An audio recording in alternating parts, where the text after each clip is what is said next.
এখন এই যে এটার পরিপূর্ণ চিকিৎসা কি আমাদের এখানে আছে? মানে তুমি কি সঠিকভাবে আগের মতো সুস্থ হতে পারবা কিনা?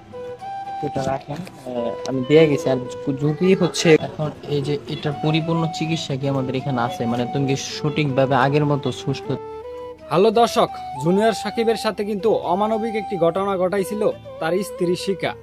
কেমন আছে সে, তার কি অবস্থা, সে কতটুকু সুস্থ হয়েছে, দর্শক তার মুখ থেকে শুনে আসবো। একটি ভিডিও ক্লিপ আছে, ধৈর্য সহকারে আজকের ভিডিওটা দেখুন। চলুন দর্শক, চলে যে আমরা মূল ভিডিওতে যাওয়ার আগে আরেকটি কথা বলতে চাই। অবশ্যই ভিডিওটা লাইক দিয়ে সম্পূর্ণ ভিডিওটা দেখতে থাকবেন এবং চ্যানেল নতুন সাবস্ক্রাইবার হলে চ্যানেলটাকে সাবস্ক্রাইব করবেন।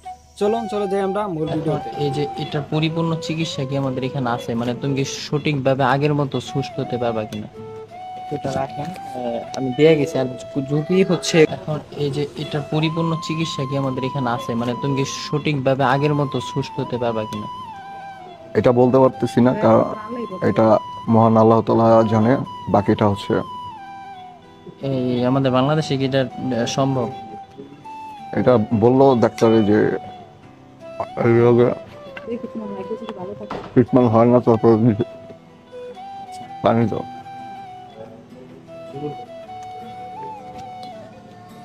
ওর ওর হচ্ছে প্রতিদিন অনেক অর্থ যাচ্ছে, তো ওদের পরিবার অর্থনীতির দিক দিয়ে খুব দুর্বল। ওর আম্মু সবার কাছ থেকে টাকা পয়সা চায় চিকিৎসা করতেছে। তো প্রবাসী ভাই এবং দেশের যারাই আছেন, যে ছেলেটা যেমনই হোক না কেন, আমি সবার কাছে একটা মেসেজ রাখতে চাই। আমি এখন অলরেডি আইসিইউর ভিতরে দাঁড়িয়ে আছি, সবার কাছে একটা মেসেজ দিতে চাই যে ওর জন্য সঠিক চিকিৎসাটা হয়। এর জন্য অনেক টাকার প্রয়োজন, অনেক টাকার প্রয়োজন। আমি কথা বলছি এসে, তো এত টাকা হচ্ছে ওদের দ্বারা সম্ভব না। আহ, ওর ভাইয়ের একটা বিকাশ নাম্বার আছে, সেই বিকাশ নাম্বারটা আমি হচ্ছে এখানে দিয়ে দিছি।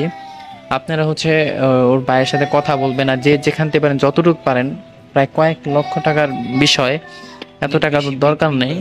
বিগ একটা বাজেট, আর এটা হচ্ছে পরিপূর্ণভাবে বাংলাদেশের চিকিৎসাটা হবে কি হবে না, এটা হচ্ছে ইন্ডিয়াতে যেতে হবে যতটুকু ধারণা, মানে ডাক্তারদের। এখন হচ্ছে এত টাকা পয়সা যেহেতু তাদের কাছে নেই, আপনাদের কাছে তারা সাহায্যের হাত বাড়িয়ে দিছে। আমি হচ্ছে তাদের বিকাশ পার্সোনাল নাম্বারটা দিয়ে দিছি। আপনারা আপনাদের জায়গা থেকে দয়া করে এই ছেলেটার পাশে থাকেন। সে হইতে পারতো আজকে আপনি তার ভাই, বা যে এখন রাস্তাঘাটে কত টাকা কতভাবে খরচ করে ফেলেন।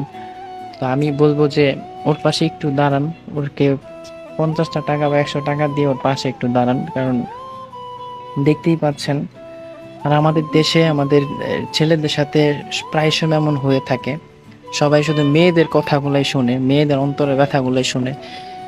কিন্তু আসলে প্রকৃতপক্ষে প্রত্যেকটা ছেলে হচ্ছে কষ্ট করে।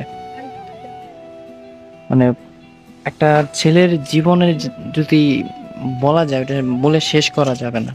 আপনাদের যে কোনো ধরনের সমস্যা হলে আমাকে একটু জানাবেন। আহ, আমি আমার জায়গা থেকে যতটুকু পারি করছি, এবং দয়া করে আপনারা আপনাদের জায়গা থেকে 50 টাকা পারেন, 100 টাকা পারেন দিয়া একটু ওদেরকে হেল্প করবেন, পরিবারটার পাশে দাঁড়াবেন। এটা হচ্ছে একটা আপনাদের, আমার প্রতি আপনাদের একটা মেসেজ রইল। ছেলেটার অবস্থা আসলে খুব করুণ একটা অবস্থা। আর জানি না ওই যে কাজটা করছে ওর অবস্থা কি হবে। ও তো অলরেডি জেলে আছে, ওর নাকি অনেক টাকার পাওয়ার। তো ওই দিক থেকেও বের হয়ে আসতে পারে কিনা জানি না। বাংলাদেশে তো এখন, আচ্ছা এটা দেখতে চাই যে বাংলাদেশের আইনটা আসলে কতটুকু শক্তিশালী, স্ট্রং। অনেকেই বলে যে টাকা হইলে নাকি সবকিছু করা যায়। তো আমি আমাদের এটা প্রমাণ সহকারে এই যে সাকিবের যে মামলাটা, এটার বিষয়। আচ্ছা, যে যেখান থেকে দেখছেন সবাইকে ধন্যবাদ। ওর জন্য দোয়া করবেন, আর সবার জায়গা থেকে 50 টাকা, 100 টাকা বা 20 টাকা দিয়ে যতটুকু পারেন তাদের পরিবারটার পাশে দাঁড়াবেন। কারণ অনেক অর্থের প্রয়োজন।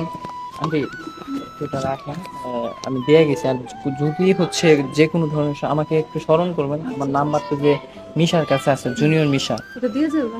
না, ওর কাছে আছে, সমস্যা নেই। আমার নাম্বার সবার কাছে আছে। মানে আমরা জানাবেন, আমি যতটুকু করি। আর হচ্ছে এখানে আমি আপনাদের বিকাশ নাম্বার দিয়ে দিচ্ছি। যারা হেল্প করে তো করবে, বিভিন্ন প্রবাসীরা বা দেশের সবাই করতে চাবে, তাদের সাথে একটু ফোনে কথা বলবেন। আর যেহেতু ওরা আইসিইউর ভিতরে আছে, আপনারা একটু ফোনে কলটা একটু কম দিবেন, যে যেমনটা পারেন একটু হেল্প করেন। ভালো থাকবেন, সুস্থ থাকবেন সবাইকেই। পাশে থাইকো, তোমাদের জন্য আমি দোয়া করবো বাবা। আমি আছি, আমরা আছি, সমস্যা নেই। ভালো থাকবেন, সুস্থ থাকবেন।